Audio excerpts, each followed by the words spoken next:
Hello, everybody. This is Bugsy here. Let me tell you something. Well, I just wrapped up the Dark Carnival by this recording, and this recording is going out tomorrow. I watched the full animatic of the Eddsworld movie, and how can I say this nicely?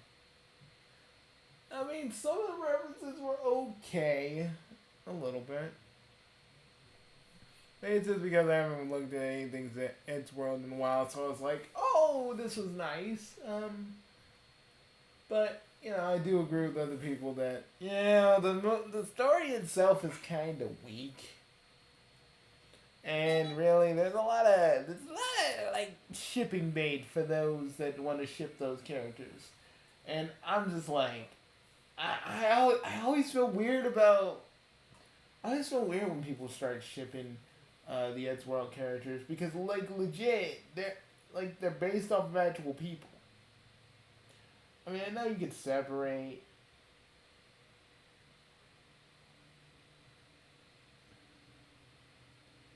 I know you can like separate various characters and whatnot,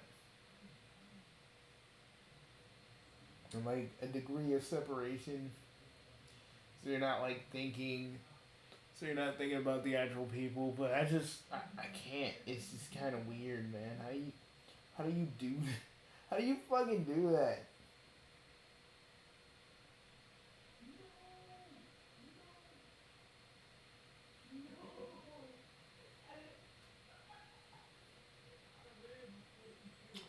But I don't know. I just feel like they were probably maybe Mark's script was actually gonna set up toward because you know Paul and the other dude was working with Tord,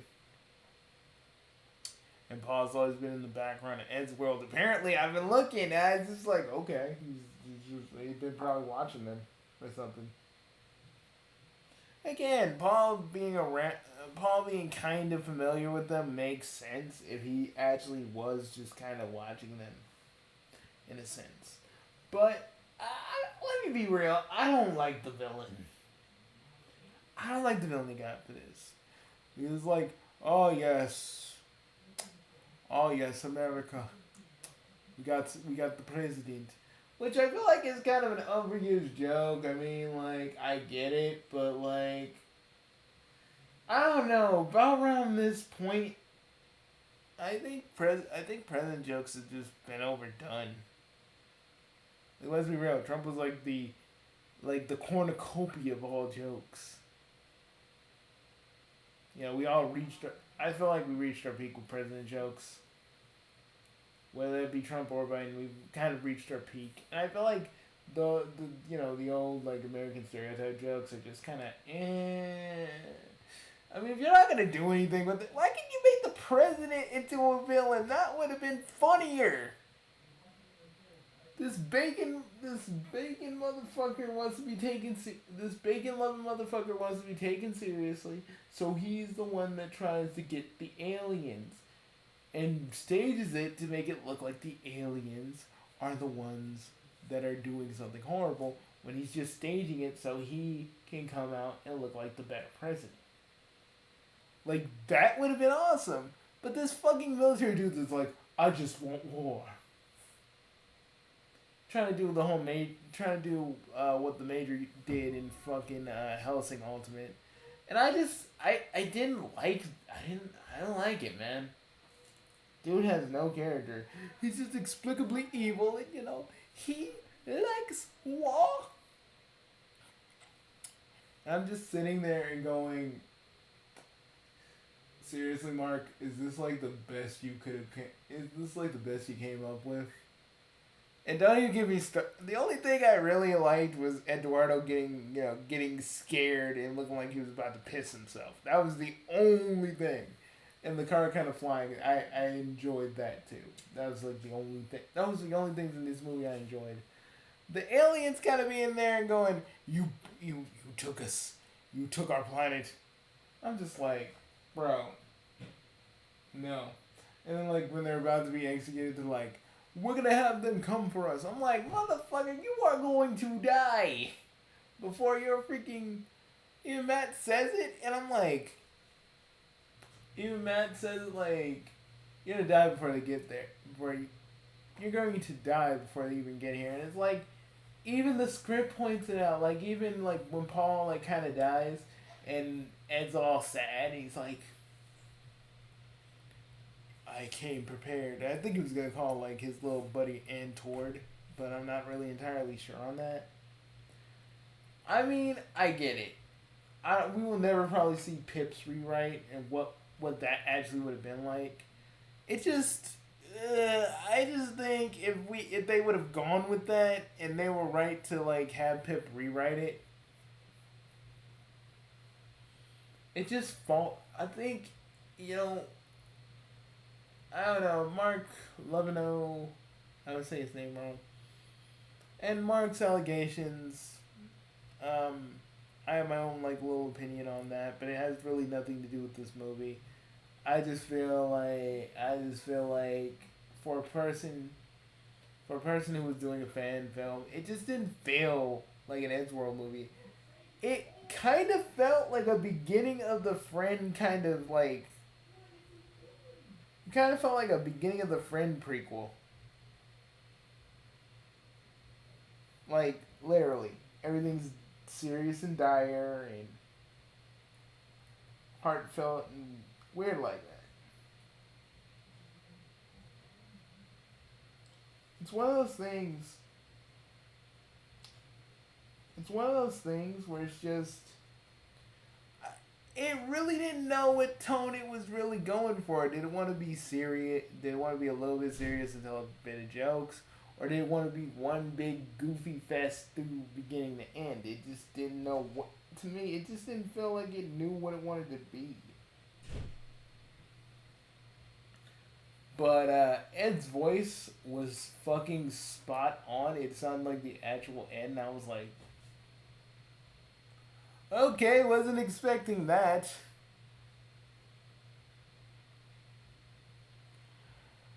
The Eddsworld fan movie is like a puzzle piece. It's like a puzzle. And I feel like this puzzle had a few good elements, had a few good pieces.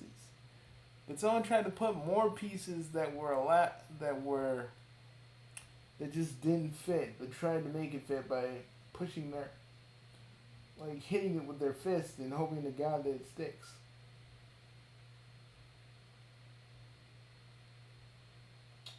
And it's just the way I look at it, the way I see it. I just feel like it could have been way better. Mark's script, I don't know what to say about Mark's script for real, because it just, oh man, it was just kind of weird. I mean, I did kind of like Matt saying he's scared. He was talking about Annie and Tom and how they felt about what's going on. I felt that was nice.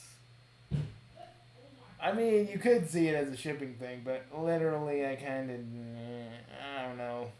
I thought it was a little. I thought it was trying to be like this gigantic shipping thing, right in the middle.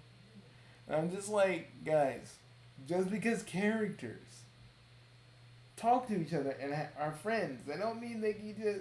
That doesn't mean that they're going to be shipped. I'm not saying it has to be overt.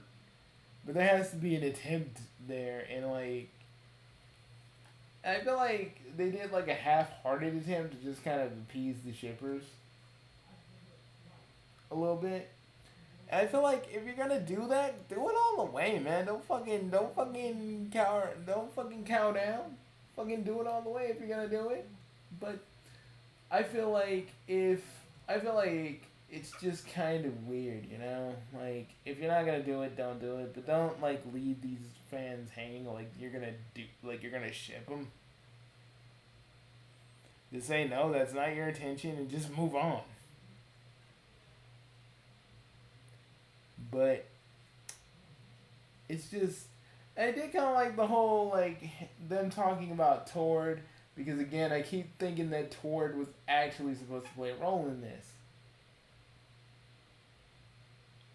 but I think the end would have been retconned out of existence because I kind of figure that that's what they're trying to do. But again, I could in fact be wrong.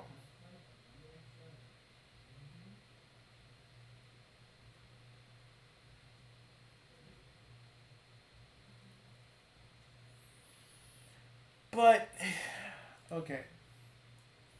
But as it stands, I give Eddsworld.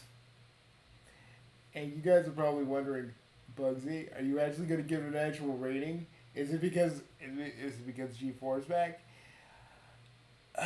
I give this animatic and what this movie could have been a two,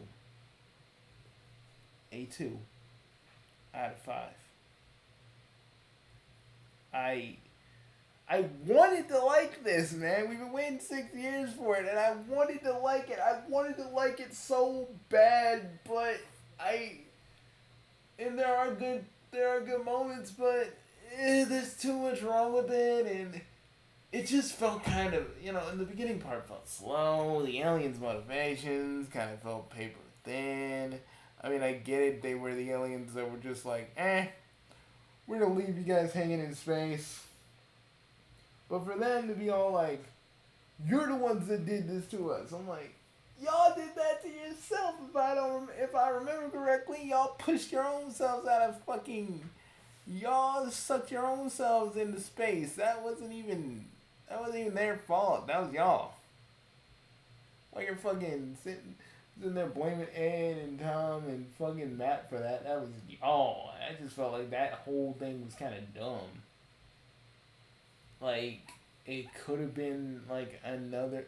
Like, if I was writing it, I would just take the aliens out completely. And, like, the military shit.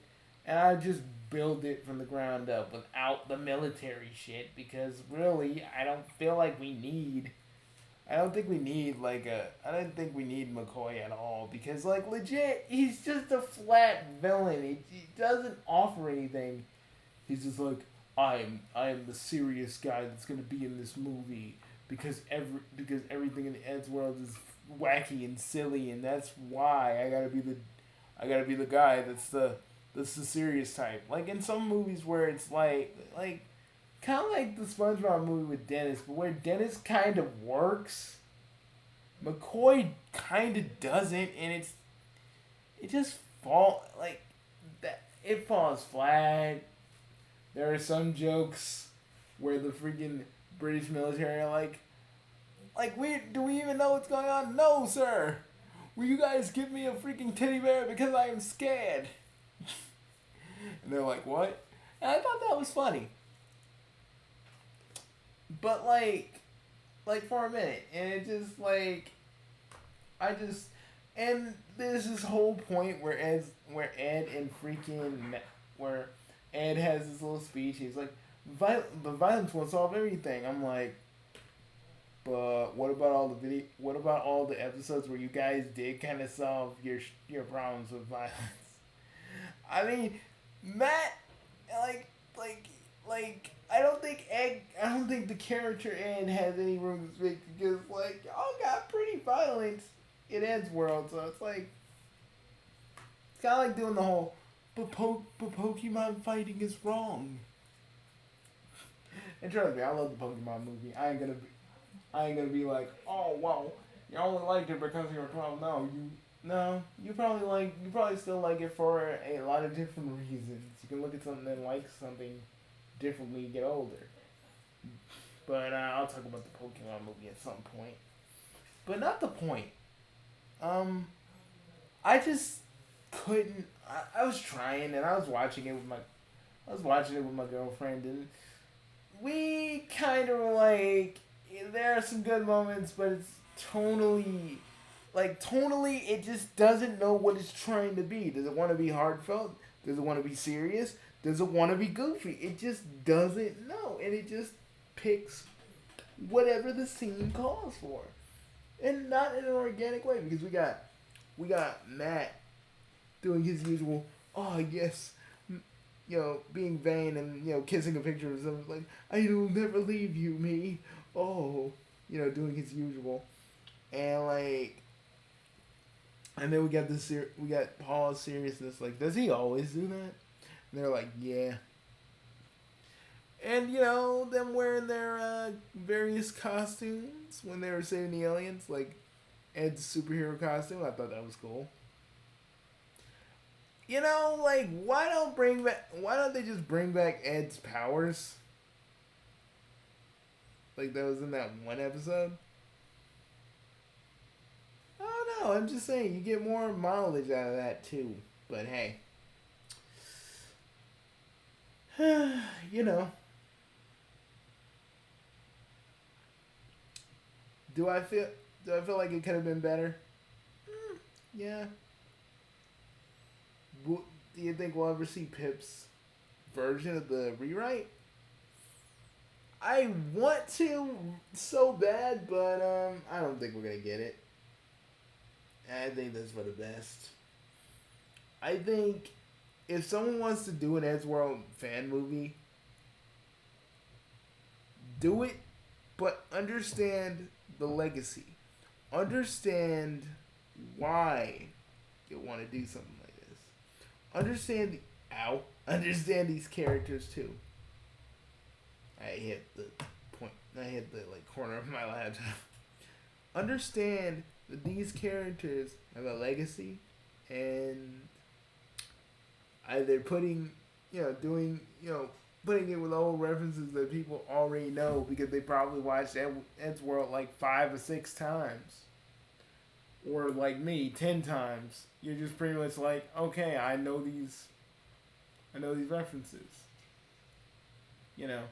Like, I haven't seen Eddsworld in a while, so I was just kind of enjoying a little bit of the references. But for any Eddsworld fan that is still watching Eddsworld, a few times a day or whatever, they're like, these things were old even back then. I just feel like the president joke was kind of... I feel like more could have been done with the president. Like, the dude's name is Monet. Y'all could have made him like some sort of freaking wannabe rapper.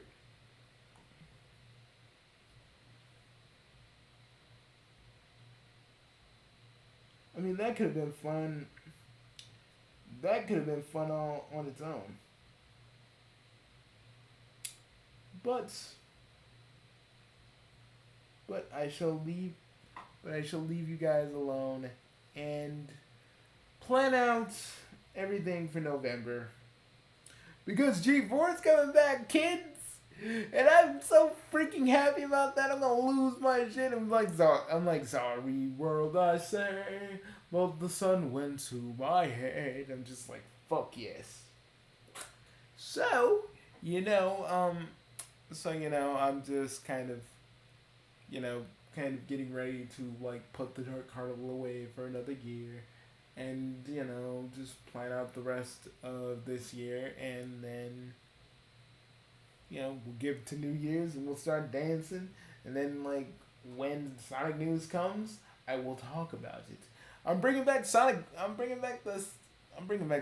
News. I'm bringing it back.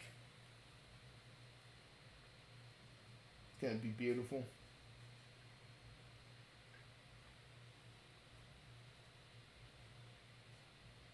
So,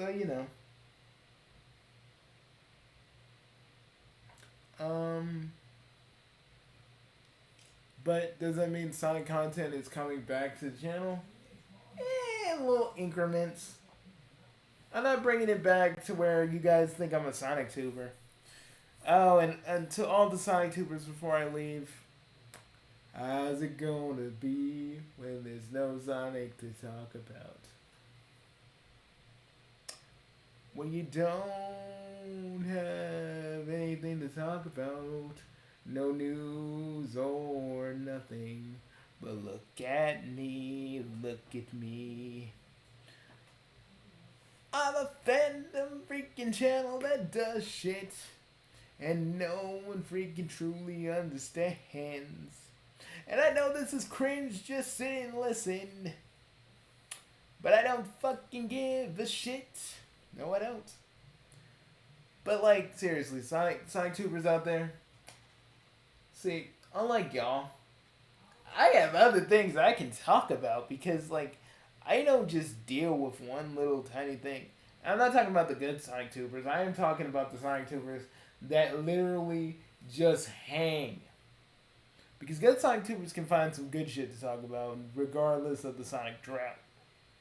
But the bad SonicTubers that really don't have anything to talk about per se are the ones that are just like, what do I do?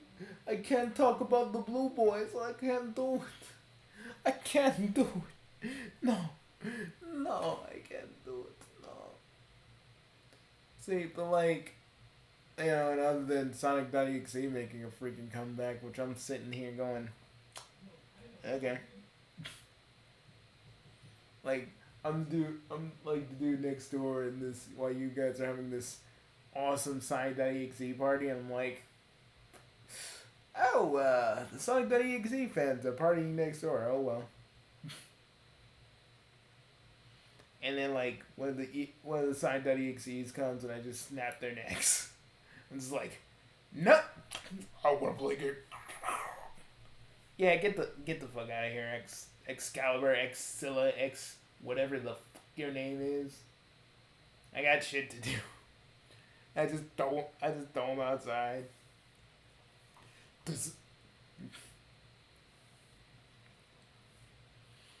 is an older Bugsy No Name. I know where you live, and I'm just like, could you just shut up, please? You edgy piece of shit made by a dude that literally thinks he's a hyena, and the fans are the only reason you're still around because they actually give a shit. Well, you know, I think JC Hyena wanted to make love, sweet, unadulterated love to his demonic counterpart. And y'all can't tell me that that's not what was that probably never crossed his mind. I'm not ragging on you Sonic.exe fans. You guys actually try to make his lore make sense, and I applaud you for that. Y'all took a story from a guy that really doesn't know anything about storytelling, and you made it your own, and I applaud you.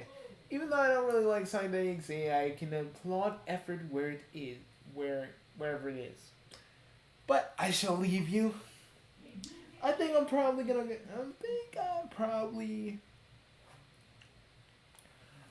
have me a little Tenchi marathon in here. If that's okay with you guys. You know? I think it has all the episodes too. I think I put all the episodes on this tape. So I'm gonna be doing that I'm gonna be doing that.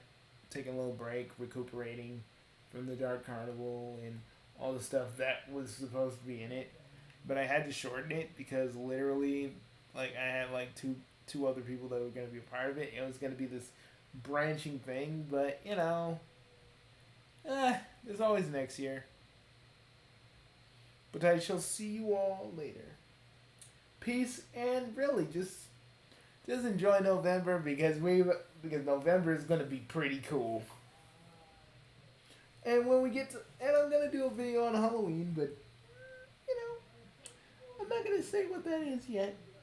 Peace.